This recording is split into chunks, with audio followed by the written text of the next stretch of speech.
Carolyn. Rosalie taps the pen against her teeth, frowning thoughtfully. Is she that lovely French girl at the gym? No, Carolyn, my friend from work, and Phi. I must have talked about them, surely. I've been friends with Phi forever. We go out every Friday night. Rosalie looks blank. Sweetie, to be honest, I've never heard you mention them. As far as I know, you never socialize with colleagues from work. What? I stare at her, but it's our thing. We go clubbing, and we dress up, and we have cocktails. Rosalie laughs. Lexi, I've never even seen you with a cocktail. You and Eric are both so serious about wine. Wine? That can't be right. All I know about wine is that it comes from Oddbins. You look confused, Rosalie says anxiously. I'm bombarding you with too much information. Forget the gossip. She pushes aside her sheet of paper, on which I can see she's written a list of names with bitch and sweetheart next to them. What would you like to do? Maybe we could just do whatever we normally do together? Absolutely, Rosalie ponders for a moment, then her brow clears. We should go to the gym. The gym, I echo, trying to sound enthused. Of course. So... Oh, that's a clever place to find to read. I go to the gym a lot. Sweetie, you're addicted. You run for an hour every other morning at 6 a.m. 6 a.m.? Running? I never run. It's painful, and it makes your boobs bounce around. I once did a mile-long fun run with Phi and Carolyn, and I nearly died. Although at least I was better than Phi, who gave up running after 2 minutes and walked the rest of the way smoking a cigarette, and then got into a row with the organizers and was banned from any future cancer research fundraisers. But don't worry, we'll do something lovely and restful today, Rosalie says reassuringly. A massage or a nice gentle stretch class. Just grab your exercise clothes and we'll go. Okay, I hesitate. Actually, this is a bit embarrassing, but I don't know where my clothes are. All the cupboards in our bedroom are full of Eric's suits. I can't find any of mine. Rosalie looks utterly poleaxed. You don't know where your clothes are? Tears suddenly spring to her huge blue eyes, and she fans her face. I'm sorry, she gulps, but it's just come to me how horrific and scary this must be for you, to have forgotten your entire wardrobe. She takes a deep breath, composing herself, and squeezes my hand. Come with me, sweetie, I'll show you. So the reason I couldn't find my clothes is they're not in a wardrobe. They're in a whole other room, behind a concealed door, which looks like a mirror. And the reason they need a whole other room is because there's so bloody many of them. As I stare at the racks, I feel faint. I've never seen so many clothes not outside a shop. Crisp white shirts, tailored black trousers, suits in shades of mushroom and taupe, chiffon evening wear, tights rolled up in their own special drawer, folded silky knickers with La Perla labels.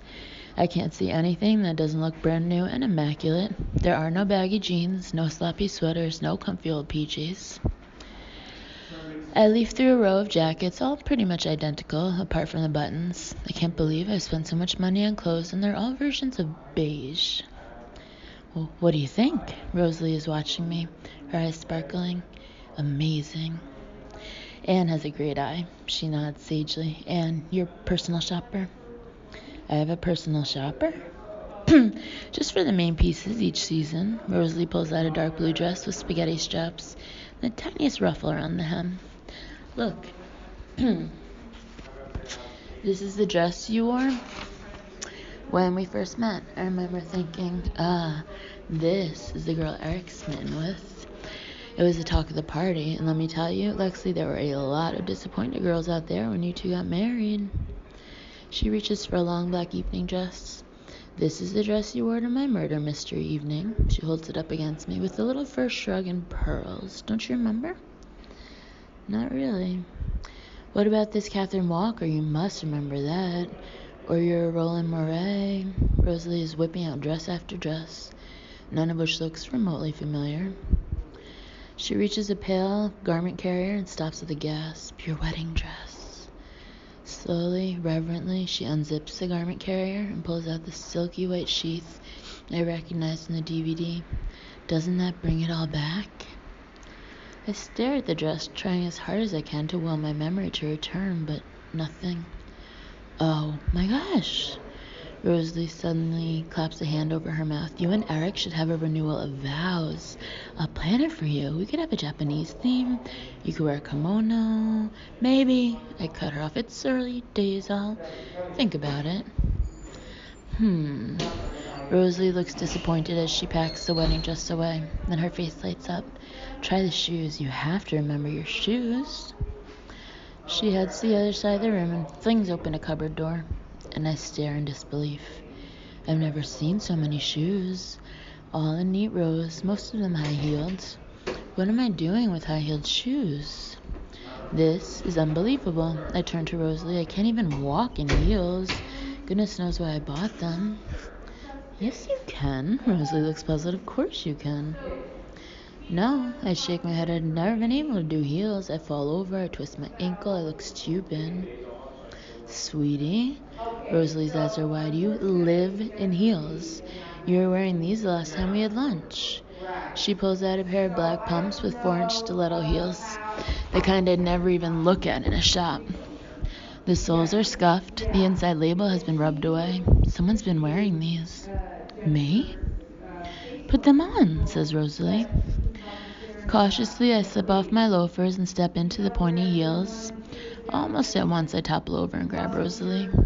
You see, I can't balance. Lexi, you can walk in these, Rosalie says firmly. I've seen you do it. I can't. I make to take them off, but Rosalie grabs my arm. No. Don't give up, sweetie. It's in you. I know it is. You have to unlock it. I try another step, but my ankle bends like plasticine. It's no good, I exhale in frustration. I wasn't meant to do this. Yes, you were. Try again. Find the zone. Rosalie sounds like she's coaching me for the Olympics. You can do it, Lexi.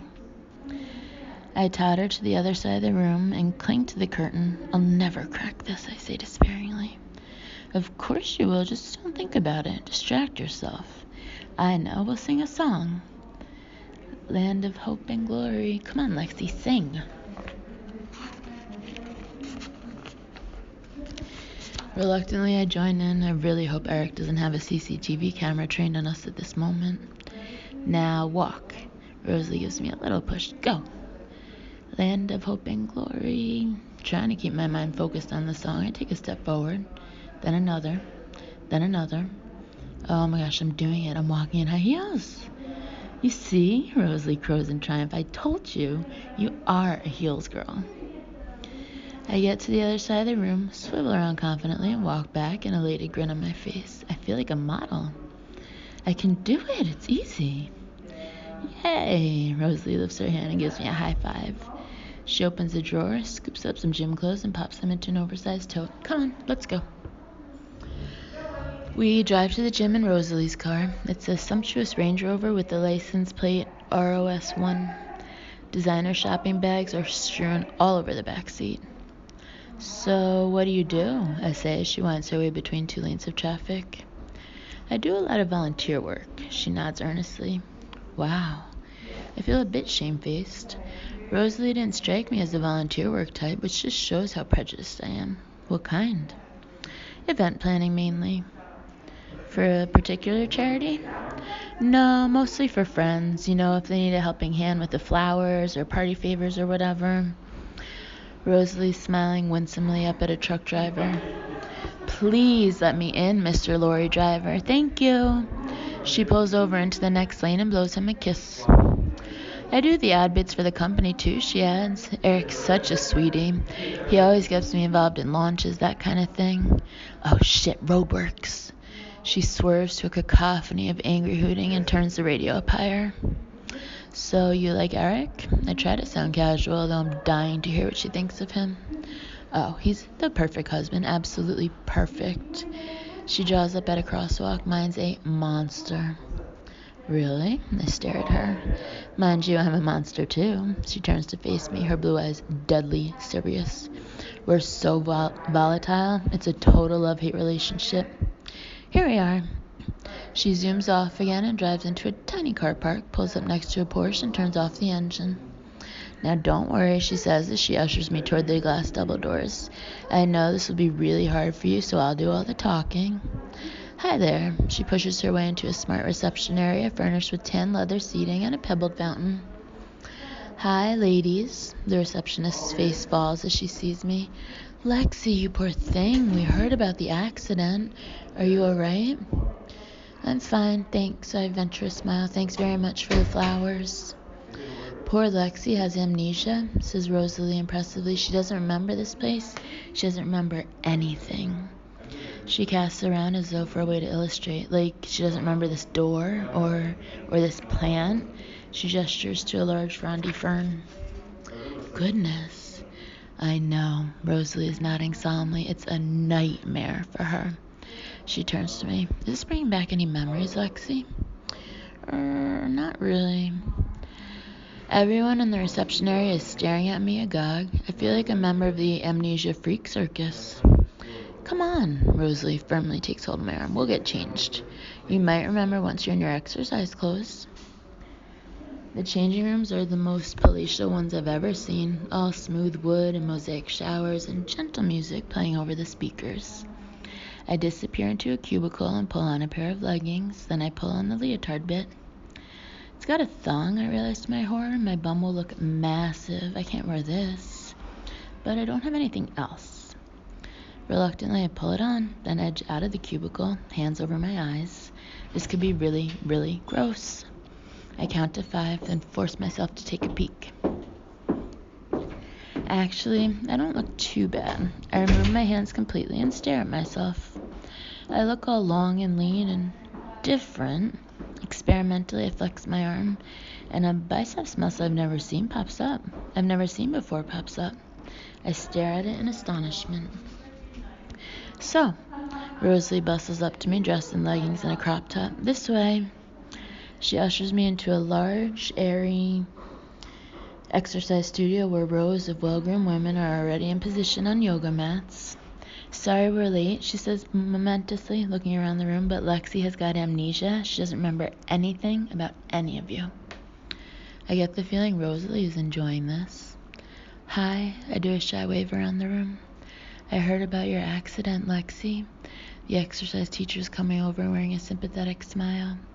She's a slim woman with cropped blonde hair and a headset. Please take it easy today. Sit out whenever you like. We're starting with some mat work. Okay, thanks. We're trying to trigger her memory, Rosalie chimes in, so everyone just act normal.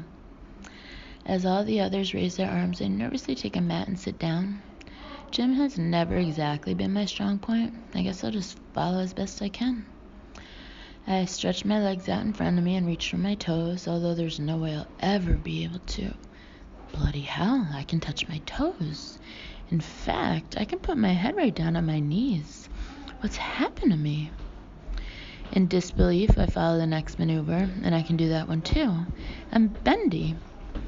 My body is moving into each position as if it can remember everything perfectly, even if I can't. And now for those that are up to it, the teacher is saying, the advanced dancer position. Cautiously, I start tugging on my ankle, and it obeys me. I'm pulling my right leg above my head. I feel like yelling, "Look at me, everyone." Don't overdo it, Lexi. The teacher looks alarmed. Maybe take it easy now. I'd leave out splits this week. No way. I can do splits. Afterward, in the changing room, I'm exhilarated. I sit in front of the mirror, drying my hair, watching it as it turns from damp mouse back to shiny glowing chestnut. I can't get over it, I keep saying to Rosalie. I was always so crap at exercise.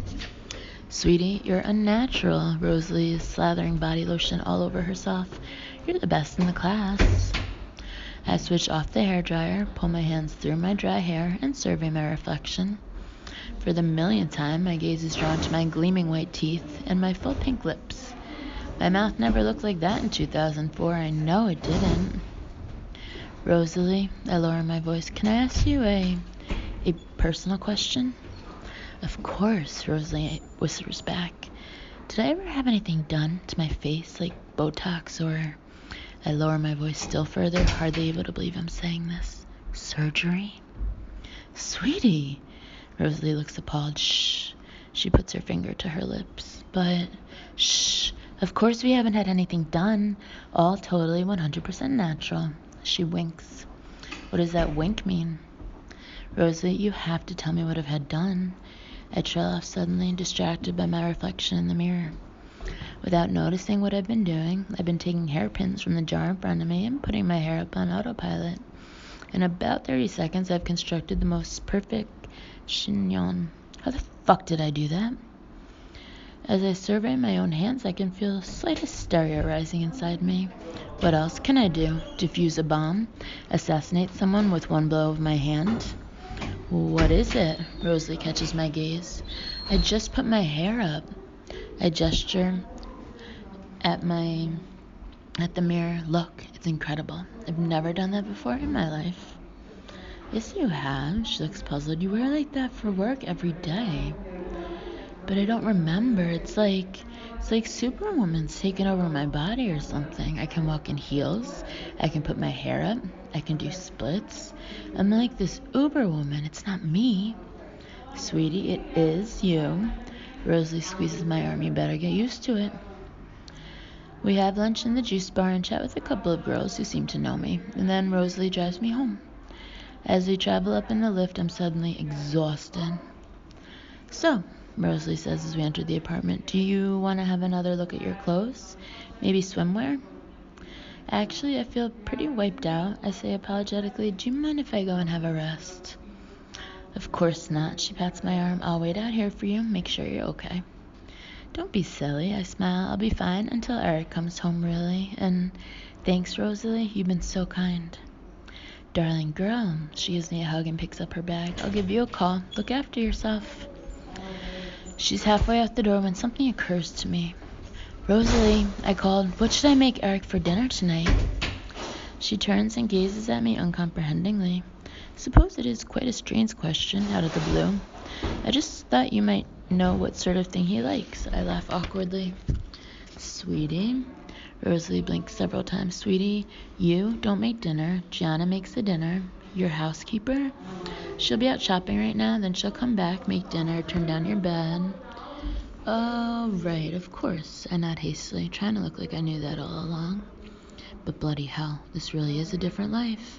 I never even had a cleaner before, let alone a 5-star hotel type housekeeper. Well, I guess I'll go to bed then, I say. Bye. Rosalie blows me a kiss and closes the door behind her, and I head into the bedroom, which is all cream and luxurious dark wood, with a massive suede upholstered bed.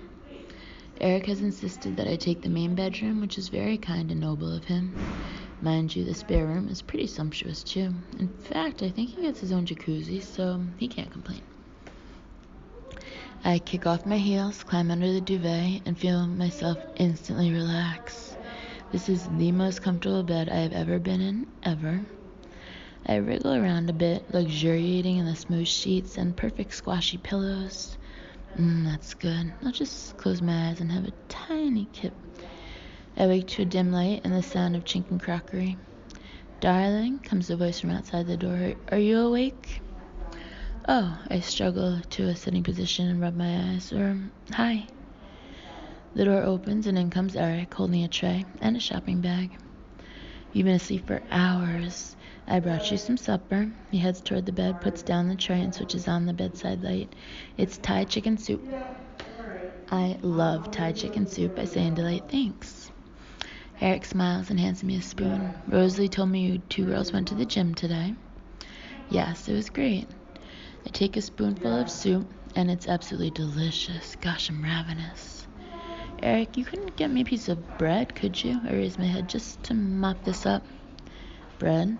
Eric frowns, looking puzzled. Darling, we don't keep bread in the house. We're both low carb. Oh, right. I'd forgotten about the low carb thing. No problem. I smile at him and take another mouthful of soup.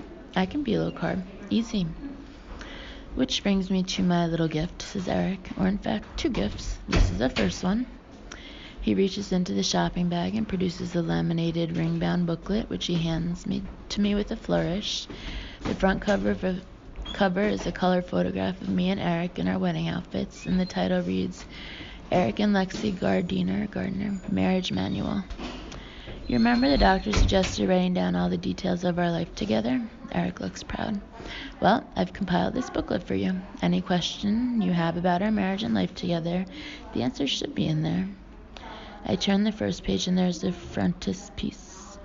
Eric and Lexi, a better marriage for a better world. We have a mission statement? I'm slightly stunned.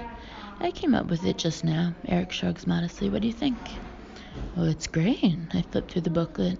There are pages of print interspersed with headings, photographs, and even some hand-drawn diagrams. I can see sections on holidays, family, laundry, weekends. I've organized the entries in alphabetical order. Eric explains and indexed them. It should be fairly simple to use. I flip to the index and run my eyes down the page at random. Tomatoes, pages 5 and 23. Tongs, C, barbecue. Tongues, page 24. Tongues? Immediately I start flipping to page 24. Don't try and read it now. Eric gently closes the manual. You need to eat and sleep.